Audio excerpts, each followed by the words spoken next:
I'm Lumi. Just a regular American who's obsessed with politics. And honestly, when Trump said on March 13, 2025, that America doesn't need Canada's cars, energy, lumber, or anything they provide, I didn't get angry. I frowned. Because that sentence sounds too good. And when something sounds that good in politics, it's usually hiding something dangerous. It sounds strong. It sounds confident. It sounds like the perfect America First line. But it doesn't sound like something rooted in reality.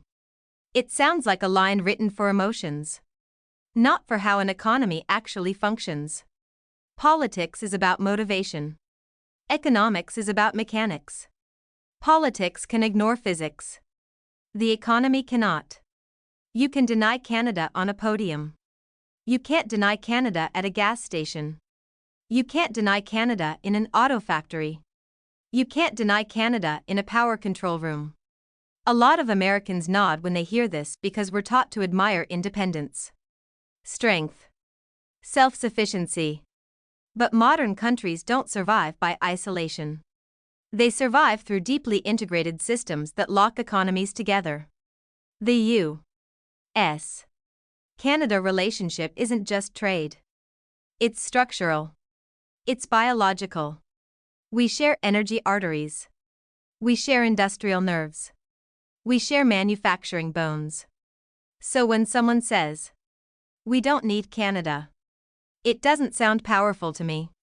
It sounds like someone misunderstanding how their own body works. Trump is describing psychological independence. Reality demands physical interdependence. You can pretend independence in speeches.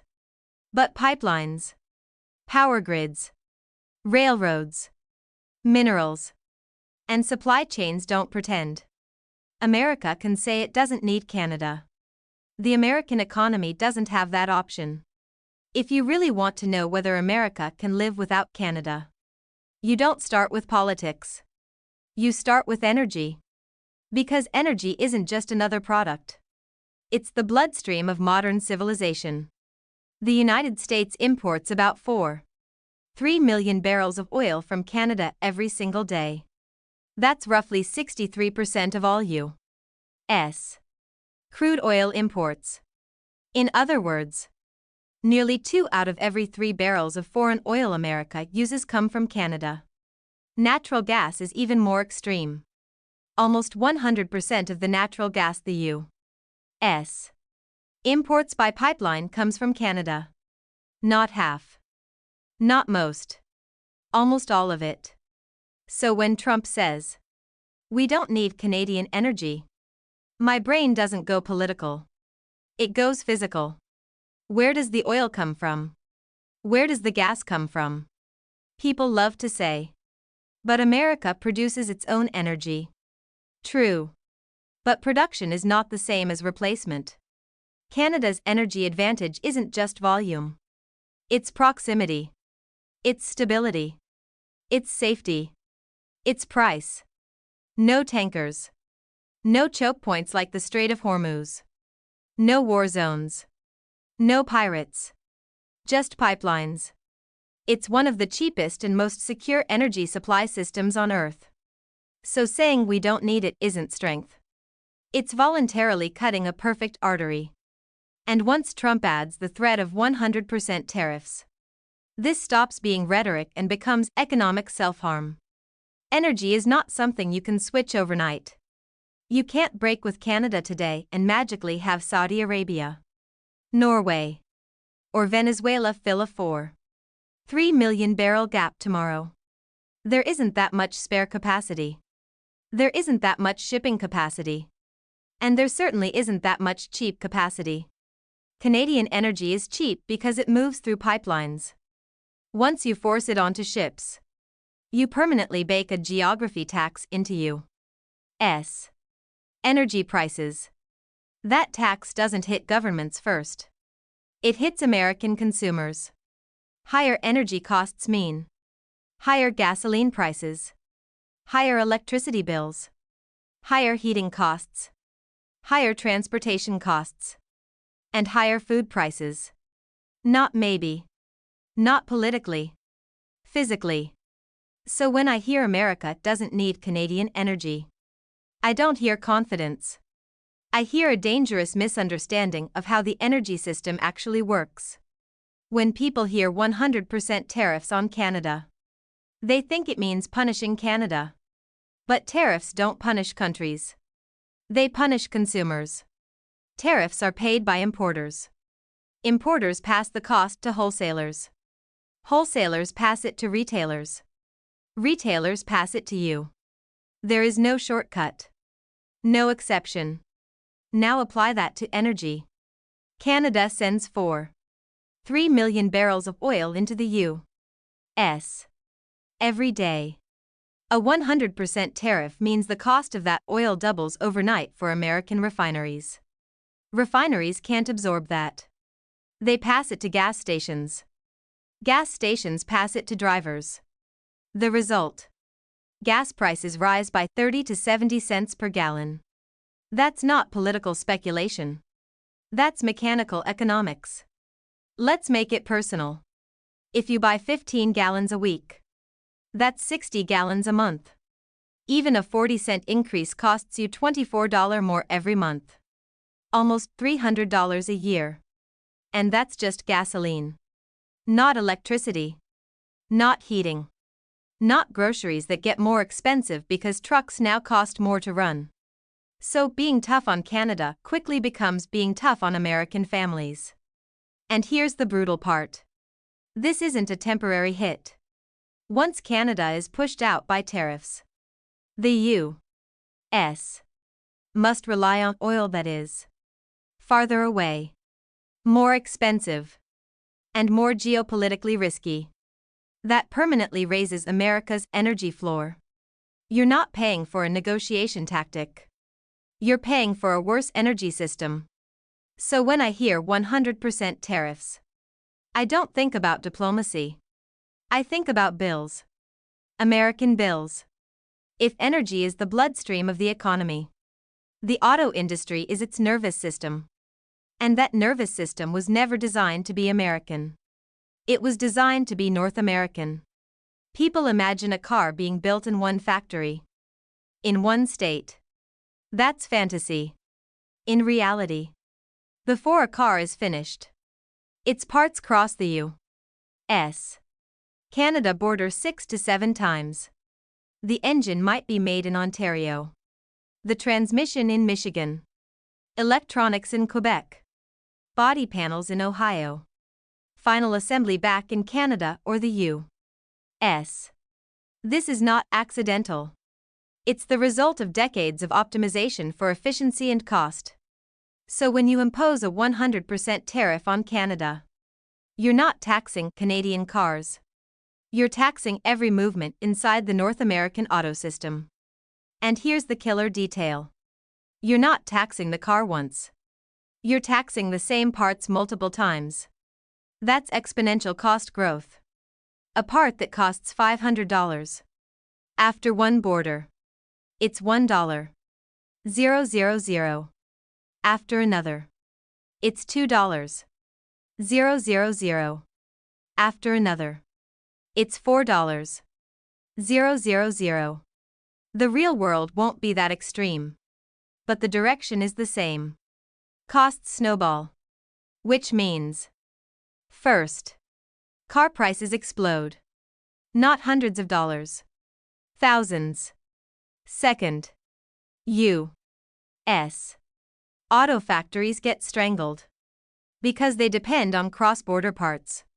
Tariffs don't protect them. They choke them.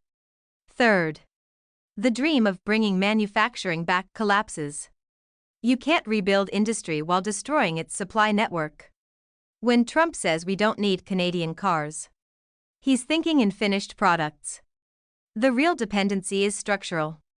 Canada is embedded inside the American auto industry. You might not need a Canadian car, but you absolutely need Canadian parts, Canadian factories, Canadian logistics, Canadian electricity, and Canadian labor. That's not trade. That's system architecture. If energy decides whether America can function, and autos decide whether American manufacturing survives, then critical minerals decide whether national security still means anything. The U.S. government has identified 50 minerals as critical to national security. Out of those, Canada is a key supplier for 21. That's not marginal. That's structural. These minerals don't go into jewelry.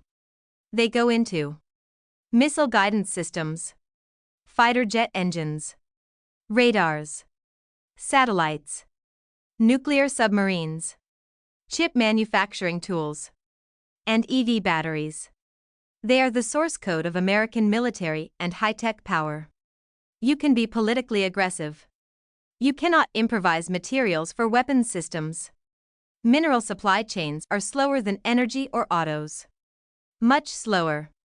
From discovery to production often takes 10 to 20 years. So when you slap 100% tariffs on Canada, you're not rebuilding independence. You're creating a strategic vacuum. And into that vacuum come fewer suppliers, riskier governments, less stable regions, more geopolitical leverage over the U.S. That is not security. That is concentrated vulnerability. The irony is brutal. America says it wants safer supply chains. Canada is literally the safest supplier the U.S. has. Cutting Canada doesn't reduce risk. It multiplies it. So when I hear 100% tariffs, I don't think trade war. I think national security downgrade. Many people see the $422 billion in U.S. Canada trade and think, wow, that's huge. But it's just numbers. Wrong. This isn't a numbers game. It's the underlying logic of American life. Every dollar in that $422 billion represents something tangible. Factory workers' paychecks, state and federal tax revenue, Social Security and pensions, store shelves stocked, gas stations filled, farms, food, transportation functioning. Every trade flow is a real-life connection. Cut one link, and the dominoes start falling. For example, many auto parts, metals, and chemical inputs in the Northeast and Midwest come from Canada. A 100% tariff immediately spikes costs. Manufacturers pass costs down the chain. Retailers pass costs down. Consumers pay the price. Border states feel it first. Michigan, New York, Minnesota, North Dakota, employment, tax revenue, local economies, all tied to cross-border trade. So this $422 billion isn't abstract. It's the veins of the U.S. economy. It's what keeps cars running, stores stocked, and electricity and heating flowing. When Trump threatens 100% tariffs, he's not scaring Canada. He's striking at the very foundation of American economic life. Let's connect the dots.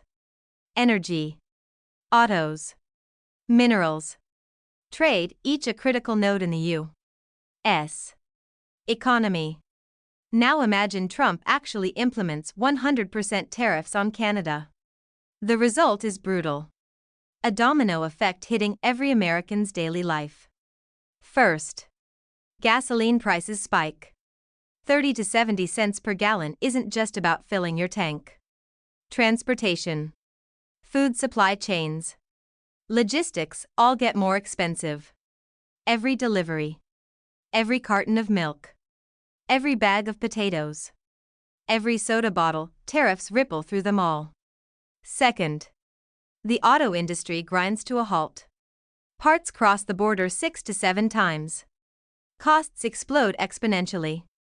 Factories cut production or close. Not just auto workers suffer, steel, plastics, electronics, logistics, small and medium businesses in the supply chain all feel the shake. Third, Defense production slows or stops. Critical minerals are blocked. Chips, missiles, radars, space projects, all delayed. This is not hypothetical. A broken supply chain means key systems cannot be delivered on schedule. Military readiness is at risk. Fourth, food prices rise. Canada isn't just an exporter of agricultural goods. Rising Canadian energy and transport costs push U.S. food prices higher. Household budgets feel the shock. Inflation hits wallets directly. And here's the worst part. These effects are not temporary. Energy alternatives take time. Mineral production takes decades. Auto supply chains cannot be rebuilt overnight. Immediate shocks happen now. Structural costs persist long-term. So when Trump says we don't need Canada, it's not a threat to Canada. It's an economic bomb planted on America itself. Everyday life, industry, national security, first in line to take the hit. In the end, here's the blunt summary. This isn't about loving Canada. It's not even about politics. It's about reality. Reality doesn't bend to speeches, tweets, or slogans. America can pretend independence in words. But the underlying logic of the economy and national security does not pretend. Canada is not optional. It is a core node. Cut it. And it's not toughness, it's self-harm.